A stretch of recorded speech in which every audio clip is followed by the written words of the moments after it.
महत्वपूर्ण समाचारों बुलेटिनની શરૂઆત કરીએ। 10 કલાકમાં 89 તાલુકામાં વરસાદ ખાબક્યો। સૌથી વધુ નવસારીના ખેરગામમાં વરસાદ નોંધાયો। ખેરગામમાં 5.4 ઇંચ વરસાદ ખાબક્યો। કપરાડામાં 4.1 ઇંચ વરસાદ નોંધાયો। ચીખલીમાં 4 ઇંચ, આહવામાં 3.6 ઇંચ વરસાદ નોંધાયો। વલસાડમાં 3.2 ઇંચ વરસાદ ખાબક્યો। વાંસદામાં 3 ઇંચ વરસાદ વરસ્યો છે। તો 24 કલાકના આંકડા છે। સૌથી વધુ નવસારીના ખેરગામમાં વરસાદ ખાબક્યો। 10 કલાકના માફ કરશો આંકડા છે। 89 તાલુકાઓ પ્રભાવિત જોવા મળ્યા। ખેરગામમાં 5.4 ઇંચ સૌથી વધુ વરસાદ। સાંજે 7 વાગ્યા સુધી નવસારી વલસાડમાં રેડ એલર્ટ અપાયું છે। દાદરાનગર હવેલીમાં પણ રેડ એલર્ટ અપાયું। 13 જિલ્લામાં ઓરેન્જ એલર્ટ। દક્ષિણ ગુજરાતમાં ઓરેન્જ એલર્ટ। બનાસકાંઠા, સાબરકાંઠા, અરવલ્લીમાં ઓરેન્જ એલર્ટ અપાયું। પંચમહાલ, મહીસાગર, દાહોદમાં ઓરેન્જ એલર્ટ રહેશે। नर्मदा, भरूच, सूरत, छोटाउदेपुर में ऑरेंज एलर्ट अपाયું છે। 18 जिल्लाમાં વરસાદનું યલો એલર્ટ અપાયું છે। વલસાડ જિલ્લામાં વરસાદી માહોલ છવાયો છે। તમામ નદી નાળાઓમાં ધસમસતા પાણીના પ્રવાહ જોવા મળી રહ્યા છે। ઓરંગા નદીના ઉપરવાસમાં ભારે વરસાદ ખાબક્યો। ઓરંગા નદીના પાણીનું લેવલ વધ્યું। નદી કિનારાના લોકોને સાવચેત રહેવા સૂચના અપાઈ। જિલ્લામાં આજે ભારે વરસાદની હવામાન વિભાગે આગાહી કરી છે। वरसाद और औरंगा नदी स्थिति पर प्रशासन सतत नजर बनेली है। संवाददाता भरत जोड़ाई गया है વધુ जानकारी साथे। भरत, औरंगा नदी जो जल प्रवाह है ते सतत વધતો જોવા મળ્યો છે। શું સ્થિતિ અત્યારની? जी बिल्कुल, औरंगाना उपरवास एवं धरमपुरना अंतरियाळ विस्तारमां भारे वरसादने कारणे सतत पाणीनी आवकमां વધારો થઈ રહ્યો છે। અત્યારે औरंगा नदी જે ભયજનક સપાટીએ વહી રહી છે। આથી સલામતીના ભાગરૂપે औरंगा નદી કિનારાના જે વલસાડ શહેરના જે વિસ્તારો છે તે લોકોને સાવચેત કરવાના સૂચનો આપવામાં આવ્યા છે। કૈલાસ રોડ અને પિચિંગનો જે છે પુલ એ પણ સલામતીના ભાગરૂપે અત્યારે બંધ કરી દેવામાં આવ્યો છે।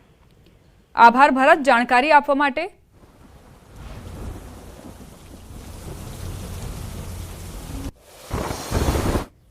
નવસારીમાં થોડા કલાકો બાદ ફરી મુશળધાર વરસાદ ખાબક્યો। વાંસદા, ખેરગામ અને ગણદેવીમાં ધોધમાર વરસાદ વરસ્યો। ખેરગામમાં બપોરે 2 કલાકમાં જ 3.5 ઇંચથી વધુ વરસાદ નોંધાયો, જેના કારણે રસ્તા પાણી થઈ ગયા। મુશળધાર વરસાદના કારણે જનજીવન પ્રભાવિત થયું। ભારે વરસાદના કારણે ખેરગામના નદી નાળા છલકાયા। નદીઓમાં જળસ્તર વધતા ખેરગામના 3 રસ્તાઓ ઓવરટોપિંગના કારણે બંધ થયા। વાંસદા, ખેરગામમાં સતત વરસાદી વાતાવરણ જોવા મળી રહ્યું છે, જેના કારણે જનજીવન પર માઠી અસરો વર્તાઈ છે। 3.5 ઇંચ વરસાદ ખાબક્યા બાદ રસ્તા જળમગ્ન થઈ ચૂક્યા છે અને લોકોને અવરજવર કરવામાં પણ પરેશાનીનો સામનો કરવો પડી રહ્યો છે। 2 કલાકમાં 3 ઇંચ વરસાદ ખાબક્યો હતો, જેણે સમસ્યાઓ વધારી દીધી। વરસાદ વરસતા જ નદીઓમાં ઘોડાપૂરની સ્થિતિ જોવા મળી રહી છે। નવસારી જિલ્લામાં સાર્વત્રિક વરસાદ વરસી રહ્યો છે। જિલ્લાના તમામ તાલુકાઓ પ્રભાવિત। ચીખલી તાલુકામાં 2 કલાકમાં 3 ઇંચ વરસાદ નોંધાયો। ઉપરવાસમાં અને ચીખલી તાલુકામાં 3 ઇંચથી વધુ વરસાદ વરસતા નદીઓમાં ઘોડાપૂરની સ્થિતિ। ચીખલી રિવરફ્રન્ટ પાસે આવેલું તડકેશ્વર મહાદેવ મંદિર પાણીમાં ગરકાવ થયું છે। તડકેશ્વર મહાદેવ મંદિરની તસવીરો પણ સામે આવી। કઈ રીતે મંદિરે જળ સમાધિ લઈ લીધી છે, પાણીમાં ગરકાવ થઈ ચૂક્યું છે આખું મંદિર। માત્ર ચોટીનો જે ભાગ છે તે જ જોવા મળી રહ્યો છે। ચીખલી તાલુકામાં જે 2 કલાકમાં 3 ઇંચ વરસાદ ખાબક્યો, ત્યારબાદ આ સ્થિતિ સર્જાઈ છે। રોડ રસ્તા જળમગ્ન થઈ ચૂક્યા છે અને તડકેશ્વર મહાદેવ મંદિર જે પણ પાણીમાં ગરકાવ થઈ ચૂક્યું છે। ઉપરવાસમાં વરસાદ ખાબક્યો છે, જેની સીધી અસર ચીખલી તાલુકામાં જોવા મળી રહી છે। 3 ઇંચથી પણ વધુ વરસાદ વરસ્યો છે। સતત પાણીનો પ્રવાહ વધતો જોવા મળ્યો છે અને એ વચ્ચે આ મંદિર તડકેશ્વર મહાદેવ મંદિર જે પાણીમાં ગરકાવ થયો છે। સંવાદદાતા ભાવેન જોડાઈ ગયા છે વધુ जानकारी સાથે। ભાવેન, નવસારી જિલ્લામાં સાર્વત્રિક વરસાદ, શું સમસ્યાઓ, શું સ્થિતિ? ચોક્કસ દીપા, નવસારી જિલ્લામાં જે રીતના ધીમાર વરસાદ છે અને ઉપરવાસમાં વરસાદને કારણે જે રીતના નવસારી જિલ્લાના વાંસદા, ખેરગામ અને ગણદેવી તાલુકામાં મુસળધાર વરસાદ છે। ખેરગામ તાલુકામાં બપોરે 12 થી 2 ની જો દીપા વાત કરીએ તો 2 કલાકમાં 3.5 ઇંચ જેટલો વરસાદ છે, જેના કારણે औरंगा नदी, कावेरी, अंबिका ने पूर्णा नदी में जलस्तरનો વધારો થયો છે। ભારે વરસાદને કારણે ખેરગામના જે નદી નાળા છે એ છલકાયા છે। સાથે જ બીજી બાજુ ઉપરવાસમાં પણ ભારે વરસાદને કારણે અને ઉપરવાસ અને ચીખલીમાં 3 ઇંચથી વધુ વરસાદ ખાબકતા નદીઓમાં ઘોડાપૂરની પરિસ્થિતિ છે। ચીખલીના રિવરફ્રન્ટ પાસે આવેલું જે તડકેશ્વર મહાદેવ મંદિર છે એ પણ હાલ પાણીમાં દીપા ગરકાવ થઈ ચૂકી છે। એટલે કે સાર્વત્રિક જો વાત કરે તો નવસારીની 3 લોકમાતાઓ હાલ 2 કાંઠે વહી રહી છે। દીપા, આભાર જાણકારી આપવા માટે ભાવિન.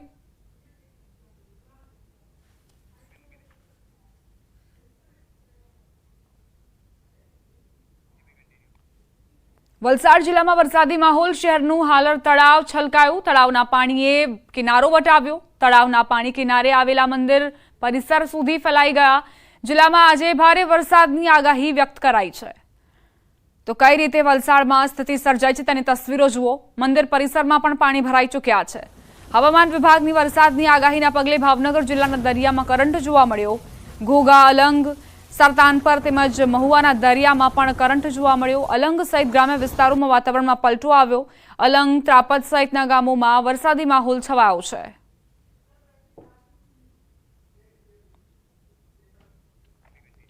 ડાંગ જિલ્લામાં અવિરત વરસાદના કારણે પૂરના ગીરા અને અંબિકા નદીઓમાં પૂરની સ્થિતિ સર્જાઈ છે. નદીમાં પૂરના કારણે અનેક માર્ગો પર પાણી ફરી વળ્યા. વહીવટીતંત્રએ સુરક્ષા ગાર્ડ મૂકી લોકોને વૈકલ્પિક માર્ગ આપવા સૂચન કર્યું.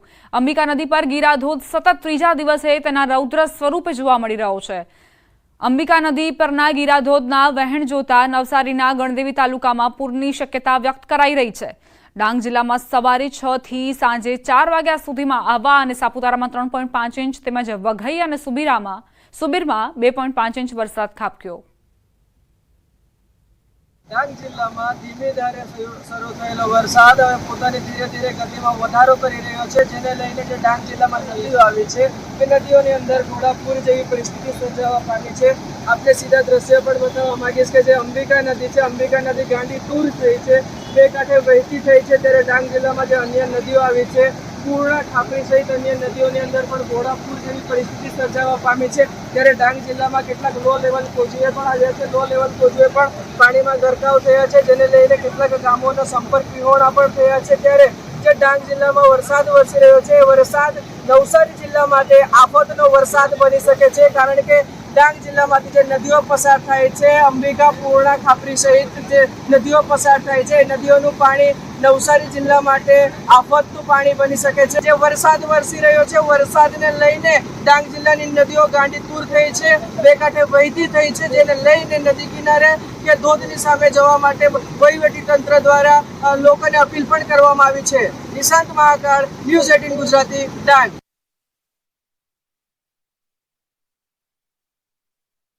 દરિયા કિનારાના નજીક નિર્માણાધીન પેડેસ્ટ્રીયલ બ્રિજનો એક પિલર નમી પડ્યો. સતત વરસાદી માહોલમાં ખાડીના વહેણના વહેતા પાણીમાં માટીનું ધોવાણ થતા નવા જ બનેલા પુલનો પિલર નમી પડ્યો હતો. ઉમરસાડીના દરિયા કિનારાના પર્યટન સ્થળ તરીકે વિકાસ કરવા સરકારે ₹9.50 કરોડના ખર્ચે 126 મીટર લાંબો ફૂટ ઓવર બ્રિજનું કામ પ્રગતિમાં હતું. ઘટનાની જાણ થતાં જ ગામ લોકો અને સંબંધિત વિભાગના અધિકારીઓ પણ સ્થળ પર દોડી આવ્યા. ઘટના બાદ નવા બની રહેલા પુલના કામની ગુણવત્તા અંગે પણ સવાલો ઉઠી રહ્યા છે. તિથલ બીચ કરતાં બી સારો છે અમારો બ્રિજ. અહીંયા દરિયા કિનારો બહુ સુંદર અને સ્વચ્છ છે. એના માટે અહીંયા ટુરિઝમ વિકસાવવા માટે કનુભાઈ શ્રીએ અમને આ એક સારી ભેટ આપી છે.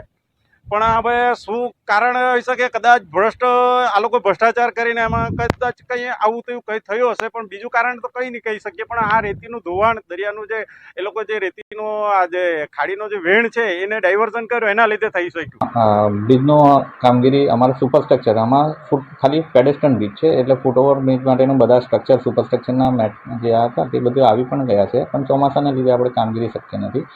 હવે આ ઇસ્યુ થયો છે, તેના લીધે ફરીથી એજન્સી દ્વારા રેક્ટિફાઈ કરી ફરીથી આપણે કામગીરી પૂર્ણ કરી દઈશું.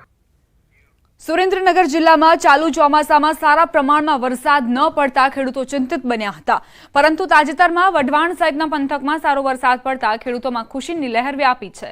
સારા વરસાદથી ખેડૂતોના કપાસ, મગફળી, શાકભાજી સહિતના પાકોને જીવતદાન મળ્યું છે.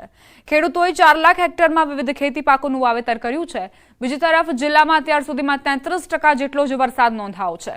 આગામી દિવસોમાં હજુ ખેડૂતો સારા વરસાદની આશા રાખી રહ્યા છે. કપાસમાં અત્યારે પારા ચડાવવાનું કામ ચાલતું હતું અને વરસાદની ખાસ જરૂરિયાત હતી. ત્યાં વરસાદ આવ્યો એટલે અમારા મોલને જીવતદાન મળ્યું છે અને સારામાં સારો ફાયદો થશે આ વરસાદથી. સુરેન્દ્રનગર જિલ્લો મુખ્યત્વે ખેતી આધારિત જિલ્લો છે. ચાલુ વર્ષે સુરેન્દ્રનગર જિલ્લામાં ક્યાંક ને ક્યાંક વરસાદની ઘટ જોવા મળી રહી હતી. અત્યાર સુધીમાં સિઝનનો માત્ર 33% જેટલો વરસાદ વરસી ચૂક્યો છે. જ્યારે બીજી તરફ જો વાવેતરની વાત કરવામાં આવે તો સુરેન્દ્રનગર જિલ્લામાં 4.5 લાખ હેક્ટર જેટલી જમીનમાં જુવાર, કપાસ, મગફળી તેમજ શાકભાજી સહિતના જે અલગ અલગ પાકો છે આ પાકોનું વાવેતર ખેડૂતો દ્વારા કરી દેવામાં આવ્યું હતું. પરંતુ ક્યાંક ને ક્યાંક વરસાદની ઘટને લઈને ખેડૂતોમાં ચિંતાની લાગણી જોવા મળી રહી હતી. પરંતુ ખરેખર અણીના જે સમય છે એ કુદરત છે એ ખેડૂતો ઉપર મહેરબાન થઈ હતી. છેલ્લા થોડા દિવસોથી સુરેન્દ્રનગર શહેર તેમજ જિલ્લામાં છૂટાછવાયો જે વરસાદ વરસી રહ્યો છે તેને લઈને ક્યાંક ને ક્યાંક આ જે કપાસ સહિતના જે પાકો છે તેને જીવતદાન મળ્યું છે અને જેને લઈ અને ખેડૂતોમાં ખુશીની લાગણી જોવા મળી રહી છે. અને આ જે કપાસ સહિતનું જે વાવેતર છે આ વાવેતરને આ વરસાદથી જીવતદાન મળ્યું છે અને સારું ઉત્પાદન થાય તેવી ખેડૂતોને હાલ આશા છે. અને ખેડૂતો દ્વારા હાલ કપાસ તેમજ અન્ય પાકોમાં દવા છંટકાવ અને નિંદામણ સહિતની કામગીરી છે એ શરૂ કરી દેવામાં આવી છે. અક્ષય જોશી, ન્યૂઝ 18 ગુજરાતી, સુરેન્દ્રનગર. મહેસાણા જિલ્લાના જોટાણાના ચલાસણા ગામના ખેતરોમાં ઓઇલવાળું પાણી ઘૂસી જતા ખેડૂતો પરેશાન થયા. 25 થી 30 વીઘા ખેતરમાં ઓએનજીસીનું ઓઇલવાળું પાણી ઘૂસી ગયું. તેના કારણે ખેડૂતો દ્વારા જ વાવેતર કરવામાં આવેલો પાક નષ્ટ થયો, જેના કારણે ખેડૂતોમાં હવે ભય ફેલાયો છે. ઓએનજીસીના CTF-માંથી ઓઇલ મિક્સ પાણી ખેતરમાં ફરી વળ્યું. ખેડૂતોનો આક્ષેપ છે કે દર વર્ષે આવી રીતે પાણી ખેતરમાં છોડી દેવામાં આવતા મુશ્કેલી પડી રહી છે. ખેડૂતોએ નુકસાનનું વળતર ચૂકવવાની માંગ કરી છે. ઓએનજીસીના પાપે ખેડૂતોને નુકસાન વેઠવવાનો વારો આવ્યો. ઓએનજીસીનું CTF છે, એમાં ઓઇલની એ લોકોએ પેલું તલાવ બનાવેલું છે, એનું પાણી ને ઓઇલ બે મિક્સ આવેલું છે અમારા ખેતરમાં. ને એ 8 વીઘા ખેતર છે મારું એકને, ને એમાં ટોટલી ઓઇલને પાણી આવી ગયેલું છે. તો કઈ રીતે ખેતરોમાં ઓએનજીસીના ઓઇલ મિક્સ કરેલા પાણી ફરી વળ્યા તેની તસવીરો જુઓ. આ પાક હવે નષ્ટ થવાના આરે છે. સીધો આર્થિક ફટકો ખેડૂતોને પડશે અને દર વર્ષની આ સમસ્યા છે. પાણી આ રીતે છોડી દેવામાં આવે છે અને ત્યારબાદ ખેડૂતોને બરબાદ થવા છોડી મૂકવામાં આવે છે.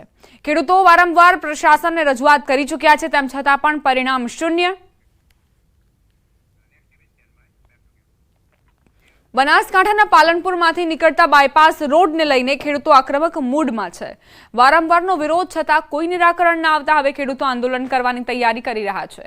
આજે પાલનપુરના ખોડલા ગામે 16 ગામોના ખેડૂતો મોટી સંખ્યામાં એકત્રિત થયા અને વિરોધ નોંધાવી આંદોલન માટેની રણનીતિ ઘડી. ખેડૂતો આગામી સમયમાં ઉગ્ર આંદોલન કરવાની ચીમકી પણ ઉચ્ચારી છે.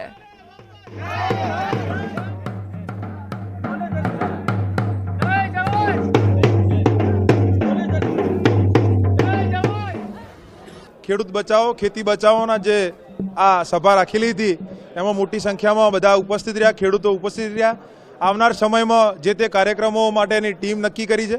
આવનાર સમયમાં બધાને ખાતરી પણ આપી છે કે અમે બહોળી સંખ્યામાં પરિવાર સાથે હાજર પણ રહીશું.